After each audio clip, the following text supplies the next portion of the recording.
80,000 का संकल्प है, करीबन 25,000 में दे चुका हूँ, जिसमें 2,500-3,000 6-6 फीट की बड़ी मूर्तियां भी बिहारों में दी। केवल 10% बिहारों में बौद्ध भिक्षु है। कितने? केवल 10%। 90% बिहारों में बौद्धाचार्य चला रहे हैं, उपासक चला रहे हैं। अगर आपके पास मंक ही नहीं है, बुद्धिज्म को बचाने की बात आप कैसे और कहां से कर सकते हैं? बाबा साहब ने तो ये भी कहा था कि एक बच्चा अपने परिवार से एक बौद्ध भिक्षु के लिए दे देना, तो वो बौद्ध भिक्षु बनाना भी बहुत जरूरी है। आज आपके इस मंच पे मैं ये कहता हूँ कि कभी आपको लगे कि कोई बच्चे को पूरी भिक्षु बनकर पढ़ाई करने के लिए थाईलैंड जाना हो फ्री ऑफ कॉस्ट, लेकिन भिक्षु बन के अगर वो पढ़ने के लिए तैयार है तो हम उसे फ्री ऑफ कॉस्ट भेजेंगे और पूरे 15 साल की पढ़ाई कराने के लिए भी तैयार है। भिक्षु प्रोडक्शन ये बड़ा इंपॉर्टेंट है। जब भिक्षु प्रोडक्शन होगा तभी, क्योंकि उनका तो काम है धम्म का प्रचार, बुद्धिज्म का प्रचार प्रसार, तो इतनी सारी जो हमें एक कड़ी मेहनत करती, आज मैं देख रहा था ये आसान नहीं है का मतलब वो ये सारी जो बुद्धिस्ट स्थल है इनकी डेवलपमेंट करना, इनको लोगों को लाना, ये सारी चीजें करना, ये इतना आसान काम नहीं है, ये बहुत कठिन काम है। उसका श्रेय मेश्राम जी को जाता है कि उन्होंने ये बीड़ा उठाया हुआ है। आने वाले समय में अगर हम बौद्ध भिक्षु ज्यादा होंगे तो आप ये देखें वो अपने कार्य में पूरे मग्न हो जाएंगे, उनका काम यही है, फिर आपको इतनी ज्यादा चीजों को डेवलप करने की जरूरत नहीं पड़ेगी। हमें अपनी पूरी छवि को, भारत की जो पूरी छवि है एक बुद्धिज्म की, एक बुद्धिस्ट होने के नाते टोटल चेंज करनी है। बाहर के लोग जब आते हैं, जब बोध गया जाते हैं तो उन्हें लगता है ये भारत है, उन्हें यही समझ में नहीं आ रहा कि उनको लगता है कि भारत बहुत ही बेचारा गरीब देश है। वहां पर मैं देखता हूँ कि कितने सारे भिक्षु तो हमारे लिए राजा है, जो जिसे कहते हैं ना ज्ञान का भंडार है, धम्म का भंडार है, जिनके आगे हमारे मस्तक झुकते हैं। लेकिन वहां पर चिवर पहन के मैंने देखा है, जिन्हें मैं भिक्षु नहीं भिखारी कहूंगा, वो लोग भी वहां पर आपको बहुत सारे दिखेंगे, क्योंकि कोई कंट्रोल नहीं है। भिक्षु और भिखारी में फर्क है। यहाँ सारे पूजनीय भिक्षु बैठे हैं, जब वहां कई बार जाओ तो वहां भिखारी देखने को भी मिलते हैं, जिन्होंने चिवर का यूज करके वहां पर बैठे हैं, क्योंकि पूछने वाला नहीं है। आज एक मंक कोई गलत काम होता है तो आज उसका चिवर उतार दिया गया एक जगह, दूसरी संघ ने उन्हें पहना दिया वापस, क्योंकि कोई पूछने वाला नहीं है। जब स्ट्रिक्ट रूल्स बनेंगे, एक संगठित हो जाएंगे, एक माला में पिरो जाएंगे, तो ये त्रिपिटक चैंटिंग छोड़ो, हम इतने सालों से कोशिश कर रहे हैं कि यूनाइटेड नेशंस की जो बुद्ध पूर्णिमा वैसाख है वो आज तक भारत में नहीं हुआ। उसे थाईलैंड, वियतनाम, श्रीलंका, चाइना, ये सारे देश करते रहते हैं, और वो सब तरस रहे हैं कि कब भारत कहेगा कि ये यूनाइटेड नेशंस ऑफ वैसाख हम करेंगे। और मुझे लगता है कि जिस हिसाब से मेश्राम सर जा रहे हैं तो हम उम्मीद है कि हम ये वैसाख जो बुद्ध पूर्णिमा में वो भी हम कर पाएंगे।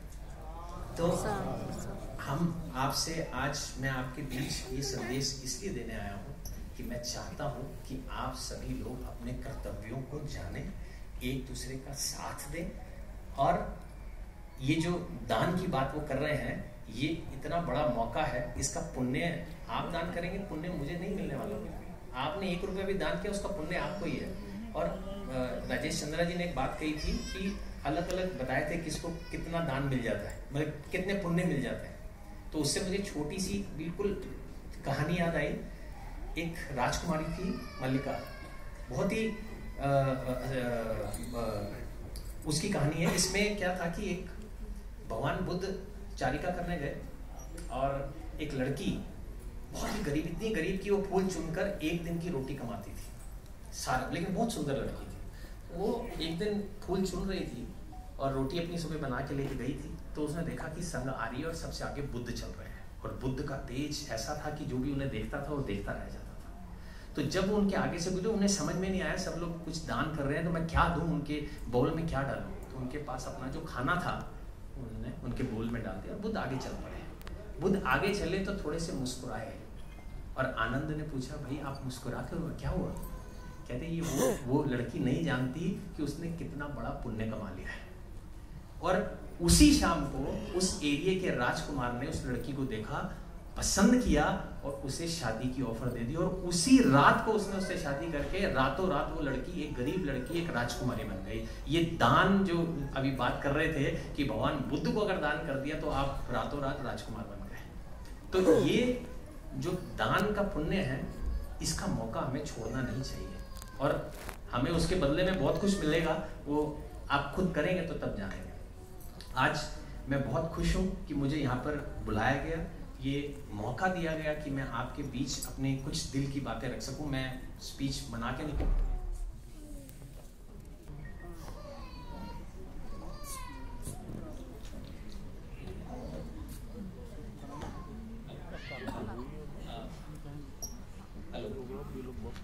हाँ, तो मुझे यहाँ पर बुलाया गया, तो ऑर्गेनाइजर्स का, आपका तहे दिल से शुक्रिया करता हूँ, और उम्मीद करता हूँ कि एक साथ आगे बढ़ेंगे और कोशिश करेंगे सभी लोग मैक्सिमम से मैक्सिमम वॉलंटियर की सर्विस, वहाँ जाके सेवा देना। जिसके पास पैसा नहीं है वो वहाँ जाकर वो सेवा कर सकता है, जिसको पैसा इकट्ठा कर सकता है वो पैसा इकट्ठा करके सभी लोग जो हैं जितनी मदद हो सकती है त्रिपिटक चैंटिंग के लिए करें, और बुद्धिज्म का प्रचार प्रसार करना अपना कर्तव्य समझें। खाली जय भीम बोलने से बात नहीं चलेगी, जय भीम के साथ जो आपके कंधों पर रिस्पॉन्सिबिलिटीज आती हैं उसे भी आपको याद रखना है। संगठित होने की रिस्पॉन्सिबिलिटी, शिक्षा की रिस्पॉन्सिबिलिटी, धम्म के प्रचार प्रसार की रिस्पॉन्सिबिलिटी, ऐसे बहुत सारी रिस्पॉन्सिबिलिटी, शीलों का पालन करने की रिस्पॉन्सिबिलिटी, ये आप कंधों पे आती है। जब आप वो कंधों पर वो लेकर आगे बढ़ते हैं तब आप समझ लीजिए कि आप हकदार बनते हैं जय भीम बोलने के। तो मुझे लगता है कि आप सच में जय भीम बोलने के हकदार बनेंगे और बुद्धिज्म को एक नए चरण पर लेके जाएंगे, क्योंकि उत्तर प्रदेश में ऐसी बहुत खूबसूरत और बड़े ही पवित्र जय भीम। जब जय भीम बोलते हैं ना तो मैंने हमेशा कहा, मेरा भी प्यारा लफ्ज है ये, तो मैं चाहता हूँ कि जब जय भीम बोला करें तो आवाज़ हमारी सारे बुद्धिस्ट राष्ट्रों में पहुँचनी चाहिए, और मुझे लगना चाहिए कि मैं उत्तर प्रदेश में स्ट्रॉन्ग तरीके से जय भीम। Thank you. बहुत ही प्रबोधनकारी और प्रेरक आप आदरणीय